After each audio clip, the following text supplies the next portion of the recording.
Indira Grace Huerta, and she works at Unity Worldwide, our Spiritual Institute, as both the coordinator for the school and the Uni Spirit Groups program. She's also a New Thought minister, spiritual advisor, and educator, a Reiki Master, a healer, and something else, but my screen just went blank. You can see on the screen she earned her Master of Arts in Teaching from Webster University in 2000. And she is passionate about elevating the consciousness of the world in all areas, but especially in regarding the treatment of marginalized and traumatized communities.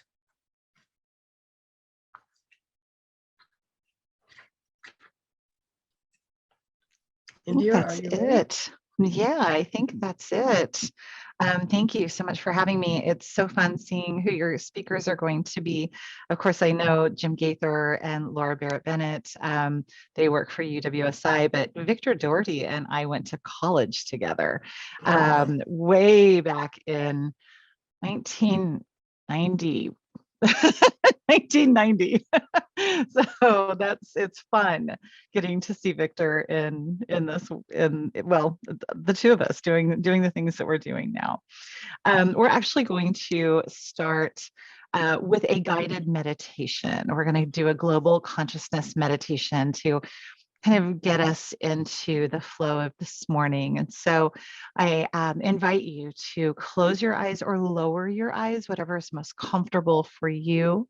We know that many Buddhist teachers teach to just lower your eyes and then bring your awareness to the beating of your heart and the expansion of your chest as you breathe.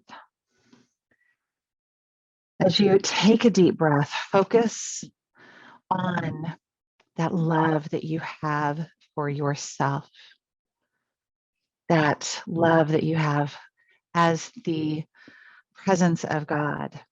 And as you exhale, expand that love into your aura, into your energy field.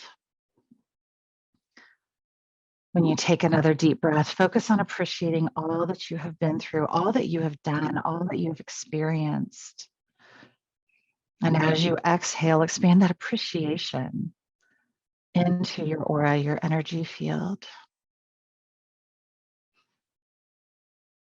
As you take another deep breath, focus on kindness for yourself and all that you are currently experiencing. And as you exhale, expand that kindness into your aura, into your energy field.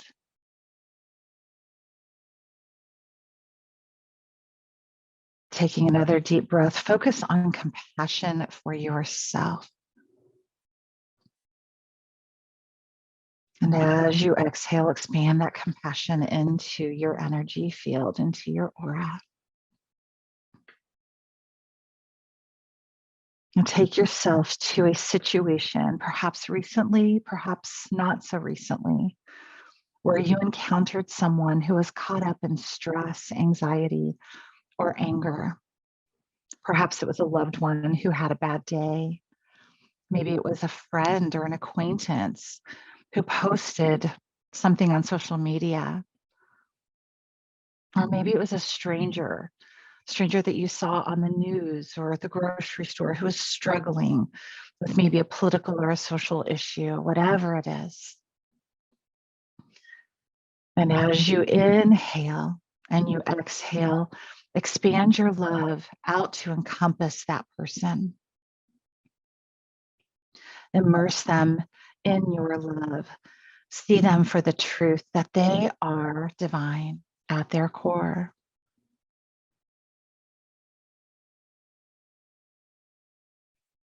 Expand with each breath your appreciation out to this person.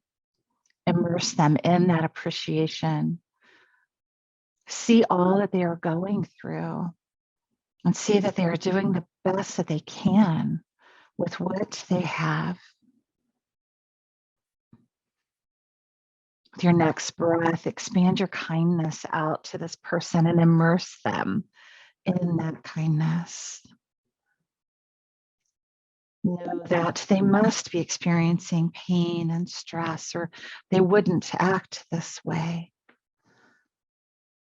So as you begin to put yourself in their shoes, you expand your compassion out to them, you immerse them in compassion with each breath.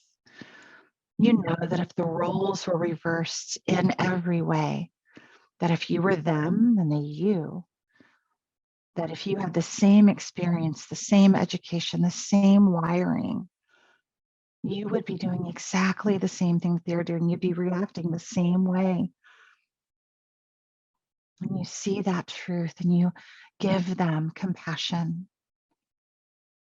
You take a couple of deep breaths and you sit with this person and you hold them in love. You hold them in appreciation and kindness and compassion.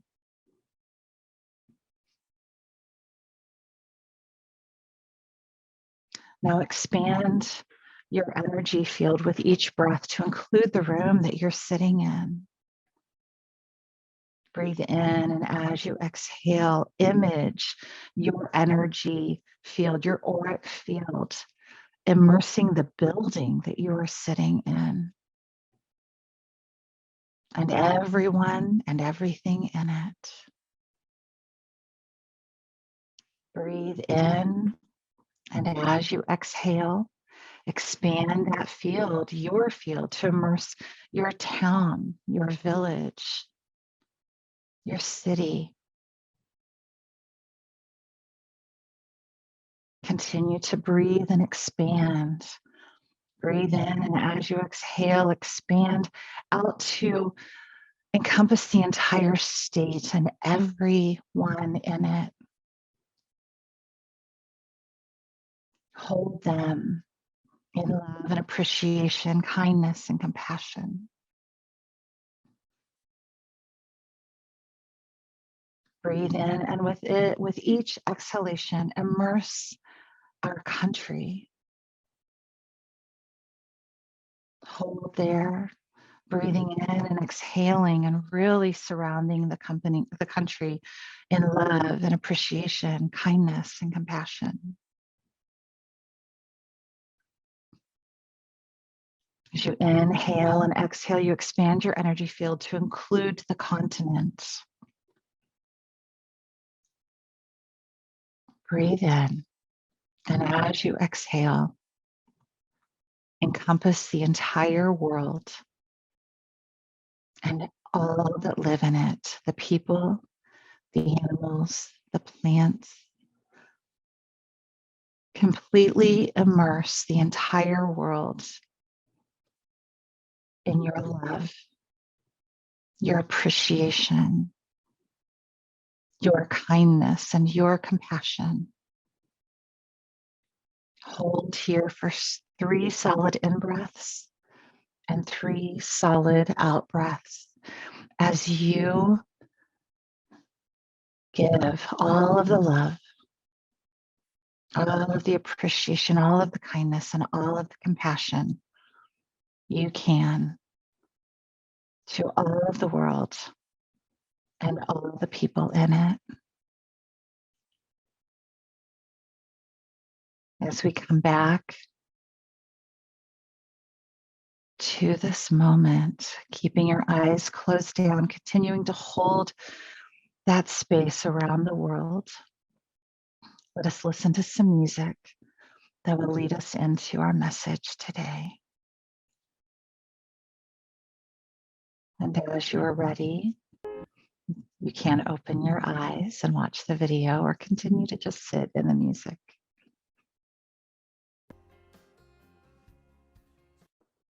So while that is not a breakup song, it does begin to introduce the topic today, which is a breakup song, is still a breakup song. This is the 3rd Sunday of Advent, and our word for today is love. And so I perused the Advent booklet that was distributed by Unity World Headquarters, and the message of love for this Sunday actually came from someone that I consider a dear friend, and that's Reverend David Adams. And he is a trained opera singer. And so in his message, he speaks about that connection between music and love, and that is one of my love languages, if you will. It is that connection between music and love. Music moves me deeply. And even that song that we just listened to, I caught myself getting choked up and I'm like, oh, can't cry today. Can't do that yet. And I have listened to that song my whole life practically. So it still just gets to me. So Reverend David Adams says, music can open our hearts to the unspoken language of our true nature, love. Music is one of the myriad ways love expresses in, as, and through us. Love can reach beyond discord and draw us back to itself. We simply must be willing to stand firm in love and allow it to flow. Love is the expression of our completeness, flooding the gaps of any perceived challenge with its pure, vital essence. So as I read that, it got me to thinking about that connection between love and music. And growing up in the 80s, I feel that I was born into a time when I was just in a magical musical world. My family was all very musical. My mother was trained for the opera, so we always had music playing. I have a niece who can play by ear. And so I would listen to the oldies of the 50s and the 60s. My older siblings were still playing music from the 70s, and I had the great music from the 80s. And with all of that going on, I especially loved the musicality of Fleetwood Mac.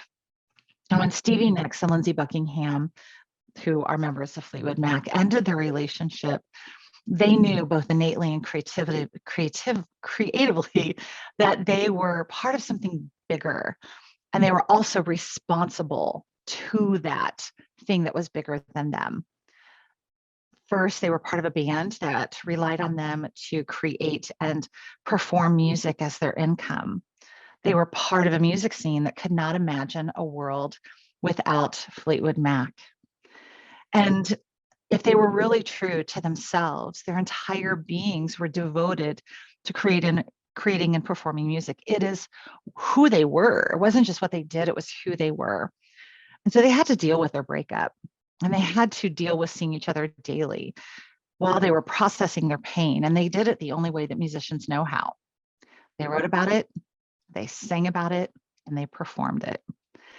And in doing so, they made each other sing about it. And when you hear their words of pain, their words of hurt and accusation, what you're really hearing is that cry of, please just love me. Now, A Course in Miracles teaches us that everything is either love or a call for love. But A Course in Miracles also teaches us that because nothing and everything cannot coexist, then everything is love. And so the songs that they wrote, the words that they penned, the anguish that they cried, it's all just love. And after they wrote out all of their pain and put their music to it, they recorded it. And the world listened. We listened to each song and we said, yes, I understand your pain. Yes, I know just how you feel. Yes, I am crying with you. And we did this because at one time or another in our lives, we have all cried out, please just love me, somewhere in our life, our history, or our minds. Now, the love I'm speaking of, some might say, but that isn't God's love. God's love is unconditional, it's ubiquitous. You are talking about human love. Well, am I? Singer-songwriter Jason Gray sang, God put 1 million doors in the world for his love to walk through. And one of those doors is you. And as we just heard, singer-songwriter Jewel once sang, we are God's eyes. We are God's hands. We are God's mind. We are God's heart. We cannot differentiate between the love that we share or take away and the love that we perceive as greater than that love, because at the end of the day, love is love. Catholic priest, Father Richard Rohr, wrote about our oneness with God and ultimately our oneness with love. And this is a rather long quote. So I'll let you know when I'm done with that quote. So he said from John chapter 17, verse 1, and verses 20 through 23. Jesus spoke these things, and lifting his eyes up to heaven, he said, Father, I do not ask on behalf of these alone, but for those who also believe in me through their word, that they may all be one, even as you, Father, are in me and I in you, that they also may be in us, so that the world may believe that you sent me. Father Richard goes on to say that this beautiful prayer for union is from Jesus's Last Supper address to his disciples. And it might be the highest mystical teaching in the entire Christian scriptures. Here, Jesus connects everything. He is in his Father, the Father in you in God, God in him, God in the world, and you in the world. It is all one. Father Richard continues with, I think this is the core realization of every saint. Saints see things in their connectedness and their wholeness. They don't see things as separate. It's all one. And yet, like the Trinity, it is also different. What you do to another, you do to yourself. How you love yourself is how you love your neighbor. How you love God is how you love yourself. And how you love yourself is how you love God. How you do anything is how you do everything. He says that faith is not simply seeing things at their visible surface level, but recognizing their deepest meaning. To be a person of faith means we see things, people, animals, planets, and plants, the earth, all of it as inherently connected to God, connected to ourselves, and therefore absolutely worthy of love and dignity. That's what Jesus was praying for, that we could see things in their unity, in their connectedness. Now, keep in mind that Father Richard is Catholic, and part of me grew up as a Catholic. As a small child, my father's side was Catholic, and so every other Sunday I was there. But Father Richard has a few more profound things here to share with us. He continues with, I will go so far as to say that the more we can connect, the more of a saint we are. The less we can connect, the less transformed we are. If we cannot connect with people of other religions, classes, or races, with our enemies or with those who are suffering, we're not very converted. Truly transformed individuals are capable of a universal recognition. They see that everything is one. He says, we don't go to heaven. We learn how to live in heaven now. And no one lives in heaven alone. Either we learn how to live in communion with other people and with all that God has created, or quite simply, we're not ready for heaven. If we want to live an isolated life, trying to prove that we're better than everybody else or believing that we're worse than everyone else, then we're already in hell.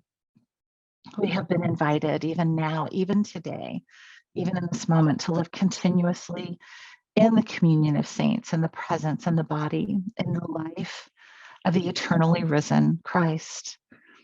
This must be an almost perfect way to describe salvation itself. And so you see, romantic love is still love. Familial love is still love. Enduring love is still love. Playful love is still love. Self-love is still love, and selfless love is still love. And a breakup song is still a love song because it's all God's love, and it is all love. It might come as a surprise to you that one of the most loving places I have ever been is a prison visiting room. Every time that I am there, which is pretty much weekly, I take a few moments and I look around and I really take in what is happening. I don't see murderers, rapists, or armed robbers. I see sons and fathers and uncles and brothers and husbands. I see smiles and hugs and card games and happy tears, sometimes sad tears. I see Bibles being read and small children playing with their dads. I see family members who went through One heck of a process to get there, sometimes leaving as early as 3:30 in the morning to travel 4 hours to be searched and shuffled through the visitation process just to spend a few short hours with their loved one. I see devotion and I see unconditional love. These are people who know exactly what their loved ones did to get in there. Most of them know the details of the crimes that were committed, and they still choose to show up and love them. They do this because they know that God and God's love is still within this loved one who also did a really bad thing. They still show up as the love of God to remind them that they are also the love of God and to help them practice that love. Daily Word today also says that love is also a call to action, an invitation to perceive the world through the Christ presence and live as the love I am. I open my heart and let my love flow forth as kindness, gentleness, and compassion. I stay grounded in the presence of God through my kind words and actions. I trust my loving impulses will reach far and wide. The light and joy I send forth grow and expand to encompass all things. So in this prison visitation room, each loved one, whether they're parent, partner, sibling, friend, or child, is called to action. They know that their family member did wrong. No one debates that. But these brave and unconditionally loving people live as the love that they are. They open their hearts and they let their love flow forth to their loved ones who are paying their debt to society. They are not leaving them behind. And this also causes this ripple effect. Studies show that incarcerated people who have loved ones who visit are less likely to get in trouble while they're incarcerated. They are more likely to hold jobs inside, and upon release are less likely to commit another crime again. Additionally, those who are getting regular visits are more likely to be better role models for those who are not getting those regular visits. And the ripple effect of that love that emanates from those who are getting the regular visits to those who are not is unknown, but we know that it is happening.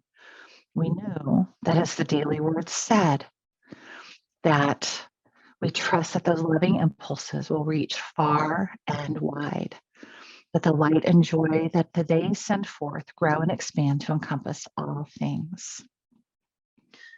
So when we get in our pain and our wounds and our judgments, sometimes our self-righteousness, we tend to forget about love. We get wrapped up in what hurts and we forget about what heals. Of course, we need our cups filled. We need to feel love too. But this isn't a step-by-step process where I'll love you only if I feel loved by you. It really is all connected. It's all related. It is very much like a web.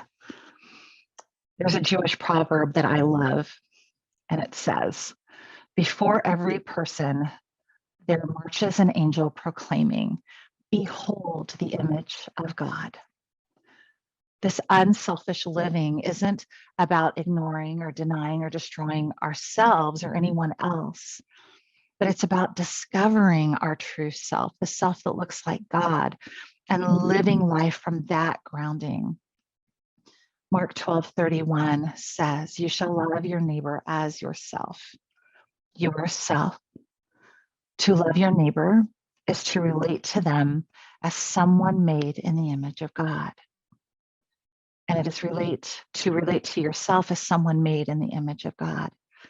It is God, up, down, and all around, and God is love. Now, Anne Frank once said, "Where there is hope, there is life."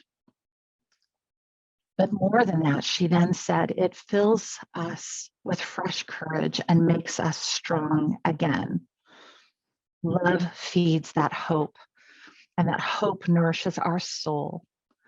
And that nourishment gives us the courage to live again and again and again. Bishop Curry once said, "Sometimes we can only recognize God's love for us through the love that we receive from another person whom God has loved well." Think about that. someone whom God has loved well. The ability to love yourself is intimately related to your capacity to love others. The challenge is creating a life that allows you to fulfill both needs. He goes on to say, I've seen it happen enough times to be confident in saying it. Perhaps loving others saves us from the confusion, the frustration, and ultimately the neurosis that comes when we try to center the world around ourselves. Or perhaps it allows us to step outside the self enough to see ourselves with some distance for a better perspective on what's missing. Or maybe when loving ourselves is hard, practicing loving others strengthens the muscle enough to turn the force inward. He continues on with, love is a commitment to seek the good and to work for the good and welfare of others. It doesn't stop at our front door or neighborhood, our religion or race, or our states or your country's borders. This is one great fellowship of love throughout the whole wide earth, as the hymn goes. It often calls us to step outside of what we thought our boundaries were or what others expect of us. It calls for us to sacrifice, not because doing so feels good, but because it's the right thing to do. God's love is everywhere in all things, and that includes you. So this got me thinking. And I remember a few years back, there was this cute TikTok challenge that was going around. And I don't have TikTok, but somehow it manages to come across my feed or whatever. And parents of little ones, toddlers, maybe a little bit older, 4 or 5, were asked to go up to their little one while that child was watching TV. And the parent was supposed to lay next to them and put their head in the child's lap and record what happened. Maybe you saw this. It was absolutely adorable. The results were precious. Each time the parent would put their head in the lap of their child while their child was watching TV, each and every time the child would stroke their parent's hair, reach down and kiss them, or they'd cup their faces with their tiny hands and they'd press their noses together. It was pure, precious love. And I have to be honest, I became a little obsessed with watching it. The Bible verse for today is 1 John chapter 3, verse 18, and it says, little children, let us love, not in words or speech, but in truth and in action. John is not speaking to the children. He is asking us to be like the children, unwounded, unscarred, unmarred by the pain of a perceived wound, heartbreak, or betrayal. He is asking us to be like the children who show up and love simply because they see that there is someone else there like them, a human being with eyes and a smile and hands and a heart, just like they see God. Sometimes love is about changing our perspective. Sometimes it's about changing our actions. Sometimes love is about dropping our baggage of the pain of the past. But no matter what we are called to do, we are asked to sing that song of love that plays in our hearts and to show up as God's love and to see God in each and every face we meet, no matter where we meet them. And if it gets tough, we dive deeper into that love for the courage and the strength that Anne told us about. And we keep doing it. Loving as God in whatever ways we can is all we are ever asked to do. And if we wonder how that's going to look in the end, we can, again, look to Fleetwood Mac. After the breakup of Lindsey Buckingham and Stevie Nicks, they, with their band, released the album entitled Rumors. Maybe you've heard of it. It spent 31 weeks at #1. That is more than a half an entire year just at #1. It had 4 top 10 hits and it won Album of the Year. And this is simply because we understood their love and we understood their cry for love. That call, that cry was so intertwined in their love. And we, as a human race, we see that and we live that every day. There is no love without pain. And through the writing of the songs, the band members began to heal. And love that brought them together, kept them together to write and record and sing and tour for more than 30 more years. It could have all ended there, but they were an example.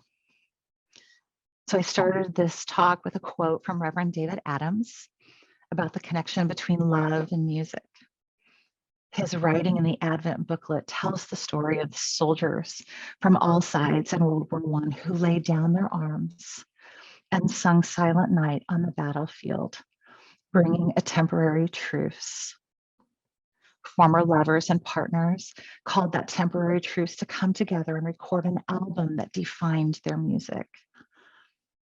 And people every day set aside harsh judgment and become beacons of love in places where love isn't expected to exist, like in prisons.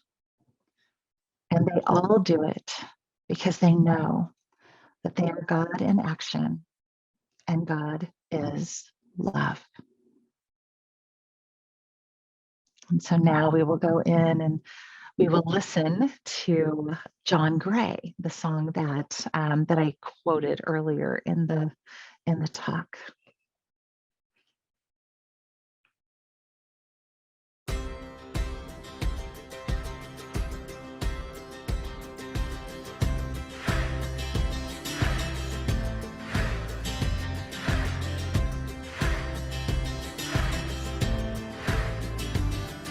Sitting at the stoplight, he can't be bothered by the heart cry written on the cardboard in her hands.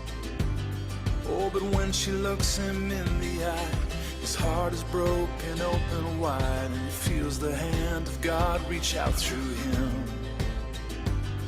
As heaven touches her,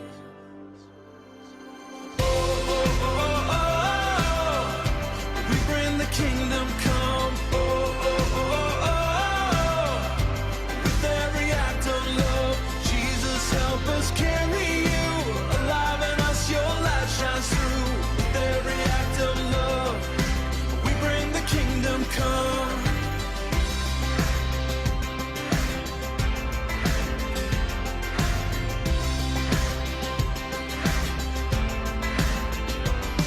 There's silence at the table. He wants to talk, but he's not able, for all the shame that's locked him deep inside.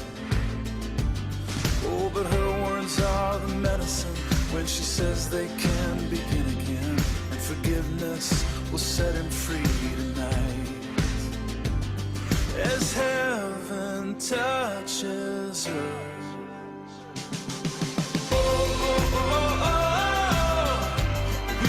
kingdom come, with every act of love. Jesus, help us carry you alive in us. Your light shines through. With every act of love, we bring the kingdom come. God put a million doors in the world for his love to walk through. One of those doors is you. I said God put a million doors in the world for his love to walk through. One of those doors is you.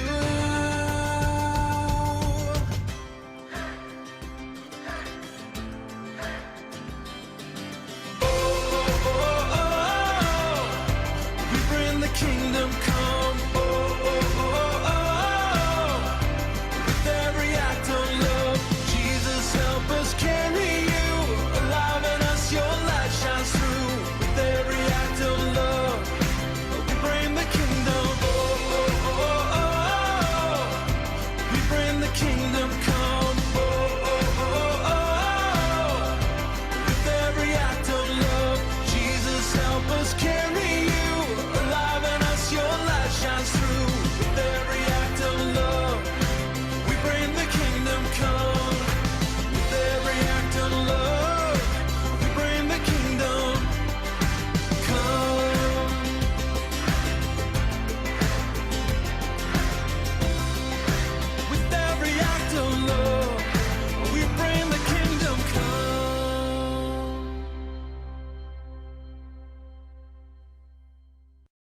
that concludes my message today. Who's going to take over? Thank you. Thank you, Reverend Indira. That was a lovely, lovely sermon. And I especially appreciate your choice of music. You know, with these Zoom calls, sometimes we don't have any music in the service at all. And it always adds a touching dimension at a different level than words. So thank you. I'm also reminded that, as we often say and think God is love, I tend to like to flip it around and say, love is God in me. It brings it to more of that action place. And so I throw that out for feed for thought. Can you stay with us a little bit later in this service after we've concluded for our coffee talk and questions? You bet. Yes. All right, thanks. We'll proceed with our service then at this point.